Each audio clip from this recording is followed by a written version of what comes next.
Good morning. It is Monday, and I got the blades on the bush hog sharpened because we can start cutting around all the CRP strips and all that around the corn. Get all that cut. I got my tractor in here with the drill. I'm getting ready to grease it, and I got to get the corn head out, go over it. Shouldn't be much to do to it. I went over it last year before I put it away. So, but just pull it out and go over it and get her hooked up. Might open up a field today, see what the corn's doing. Some of the inroads look really dry. So we might just open up a couple fields and just let the air start blowing through a little bit better, and then probably go full tilt at the end of the week. But at least just get in there and see what it's doing on some of this 75 day. The 85 day it isn't quite ready. It's drying down pretty good, but I figure by the time we get all the 75 out, the 85 day will be ready. So that's what the project for today is. Just kind of getting everything ready for when we get ready to go, we go. My brother's got one more load of straw to haul at Pennsylvania night, and then we will be done with straw. He's been going hard at it for 3 weeks. So he's got one more load. When he gets up here, we're going to load it and go move the loader back, bring the loader back home. So that'll be good. Then we can unhook the flatbed from his truck and hook it up to one of the hoppers. So Mr. Ben and Mr. Johnny, they're letting us use their hopper because we have 3 loads of wheat still on 3 of our hoppers. So that made us down to 1 hopper, so they let us borrow, our neighbors let us borrow their hopper. So we'll have 2 hoppers, and I'm trying to get another buddy of mine to let me borrow his grain cart or rent it or something. So, but good thing we're good with some neighbors. So I appreciate it that they let us use the hopper, and then we just pay them back when they get ready to harvest their crop. We'll take all of our hoppers over with our trucks, and they can just load it and get it empty. So it works out pretty good for everybody. So I'm gonna start greasing this bad boy, and she'll be all ready to go. Get the seed tender loaded so I can start putting beans in. There's been a lot of people around here that just did get their beans planted, and I mean their beans are, they're just popping up out of the ground. So if I can get beans in this week or next week, I'm not gonna be behind them but a week, a week or two. So everything seems like it's flowing pretty good this year.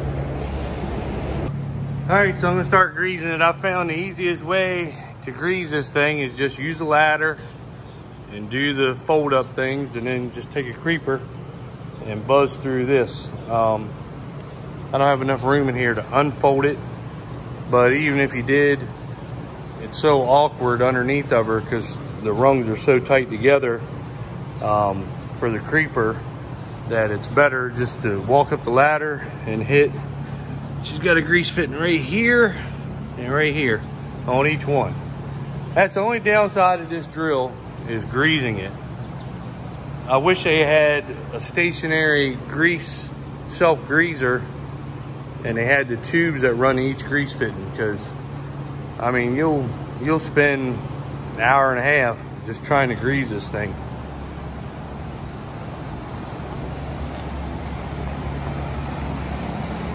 Major pain in the butt. All right, so I got the header hooked up. I'm getting ready to go try that field right there. So we'll see how it does. We cutting.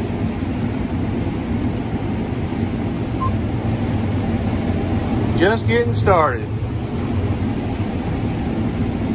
So I'm gonna make this inroad right here and then get out and check everything.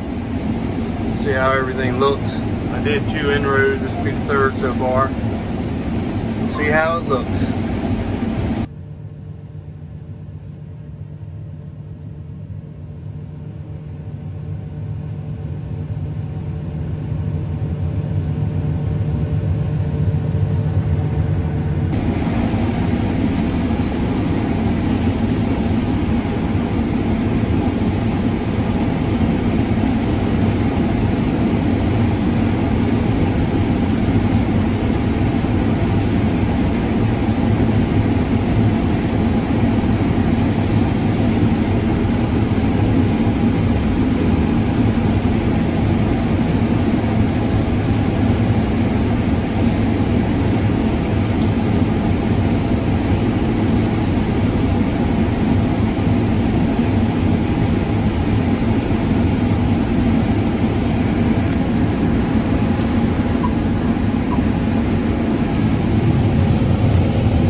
This right here is a major sand hill right here. I don't know if you can tell or not. Had a little bit of grass over there from the drought we've had, but corn's still doing about 150.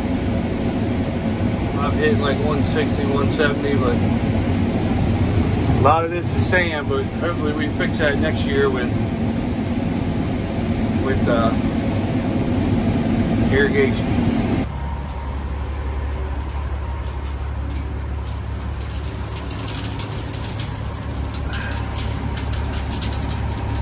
Some good looking corn right there.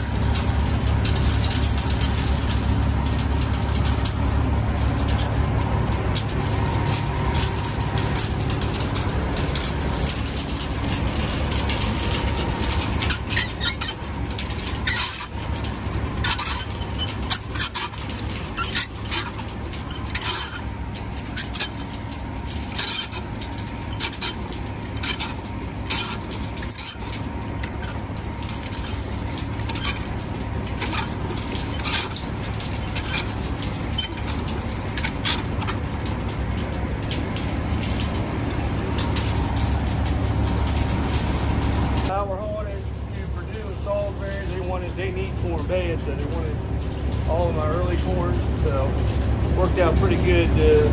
Moisture was 24% even, so I was running anywhere from 17 to 24. I think where they proved this at, I was down in the bottom where it got a little bit wetter.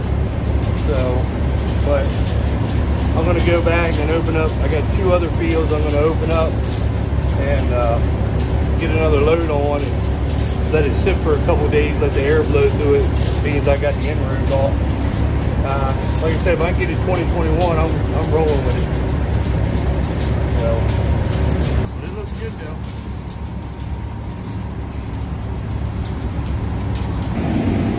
though. Alright, so I'm cutting one of the fields, opening it up that blew over, I mean completely on the ground.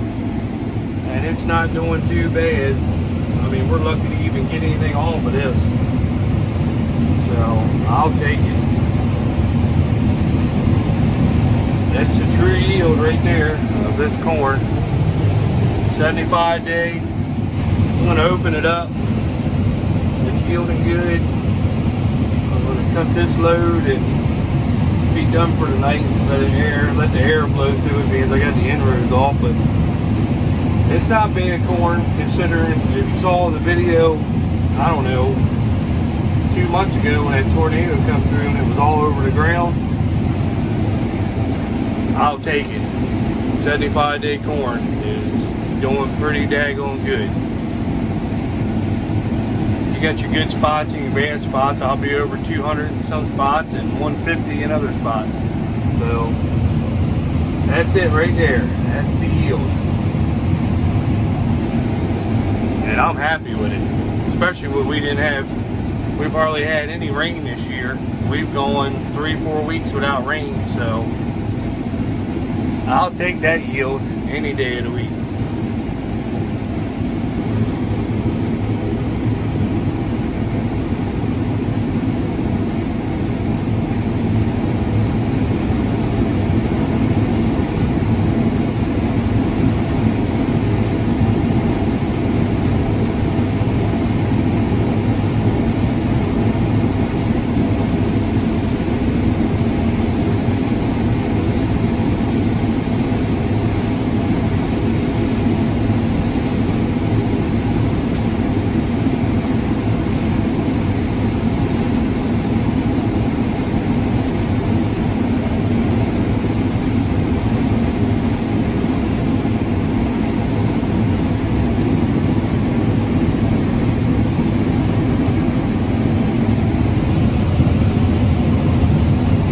Bad, it's not doing great. I think everybody's corn this year with the lack of rain in this area is probably going to be about the same. I'm actually glad I planted this when I did, because I feel like all the rain we did get went to the ears because the corn had already grown, you know, got its height.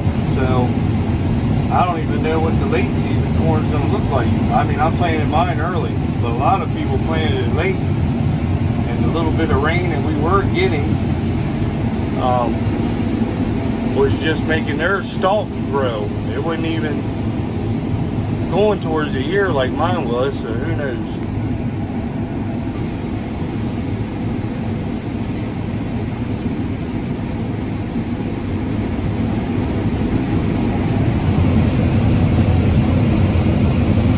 I'm going to show you what I'm doing. There ain't no hiding anything.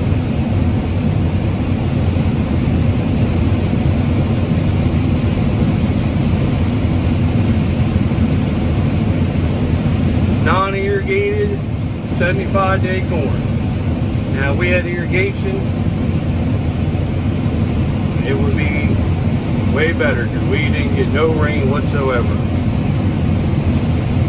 We got rain, but very little.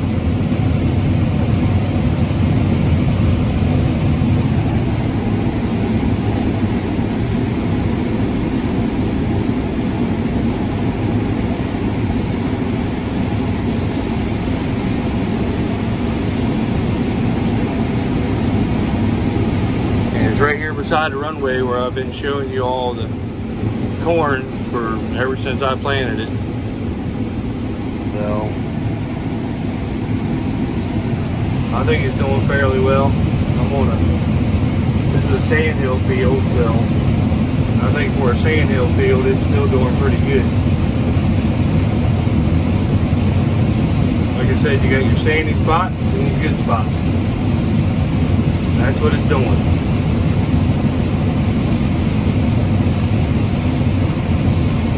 Right now we're in a sandy spot, as you can tell. It's a lot drier, yields down, but shit, if I can get 130, 150 bushels off of a sandhill, you're still doing pretty good. It's real sandy right here. Real sandy. But it's dry. That's the 85-day corn, that's not ready. But I figure by the time we get done cutting all the 75-day, the 85-day should be ready.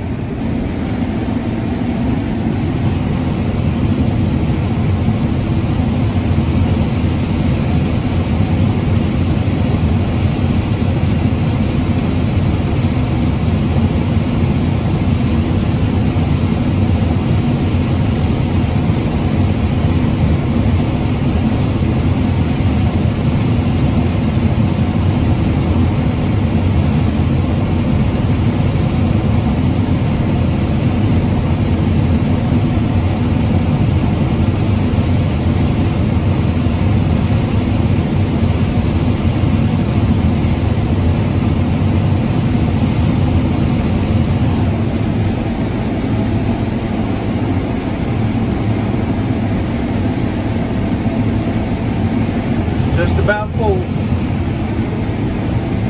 All right, so I just got home. It's gonna be a short video. We cut 2 loads today, got some fields open. The moisture was actually lower than I thought. It was doing pretty good. So I didn't get a whole field done to put any beans in, but we kind of were just jumping around to get some fields open. It's pretty breezy. Just gonna let the air blow through them probably a couple days and get back at it probably later in the week. So we started earlier this year. I actually planted it 2 weeks later than I wanted, and we started earlier. I planted it later, and normally we cut, I think year 4 last we started on the 10th, and then last year we started on the 12th, and it was still 25-26% moisture. And I guess it's just this year with no rain, and it's still a good crop, early crop. I think our late corn will do better, but we've been hit or miss with rain. I mean, we've been 3 weeks, I think, without rain, and then we'll get a shower to keep everything going. But in them 3 weeks, it just kills the, you know, your sand hills, everything else just takes up, and that's where you have the yield drag at. But the corn's doing pretty good overall. 75-day corn, you know, they say it doesn't yield very well, but last year we did 192. The year before that we did 177. So I'm hoping this year, with the lack of rain, I'm hoping we can still get, even with the sand hills a little bad, but I was still hitting 150 on the sand hills.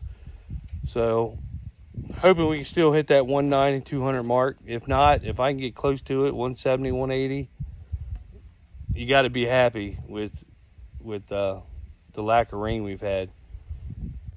And we've been actually without rain here for a while now. It seems like we miss it. It just keeps splitting and going around us. We might get a couple sprinkles or a little shower, and by the time the sun comes out, it didn't seem like it really did much. But everything looks good so far. The late beans look good. Here, I'll show you them here at my place anyway. This is one of the last farms that was planted anyway, and they're pretty tall. Here, I'll turn the camera around. That's the late wheat beans, and they're pretty good looking. They're probably about waist high, so you can't complain about that with the lack of rain we've had. So, I mean, we've had, you got to take it with the bad, I guess, but the corn we've been in so far is doing halfway decent, so it is what it is. If we had irrigation, we wouldn't have the yield lag on the sand hills, but hopefully we're talking about this year for next year putting it in certain farms, so that'll be a big time help. Other than that, everything's going good. The combine was working good. Everything was working good, so I'll show you more when we get cutting again. I don't know if we'll cut tomorrow. I don't think so, but if he wants to, I guess we will. We'll have to see. You know, you get some ground was running 17% and some ground was running 22%, as you saw. So, you know, it's just how it is. I mean, it'll average out all right, but we'll see. Get it off and get the beans in, and we're actually earlier than we normally are, and some people have just got their beans done. So we're not actually behind like I thought we would be. So anyway, like, subscribe, share. It's a short video. We just started corn 2022. I'm happy so far. See ya.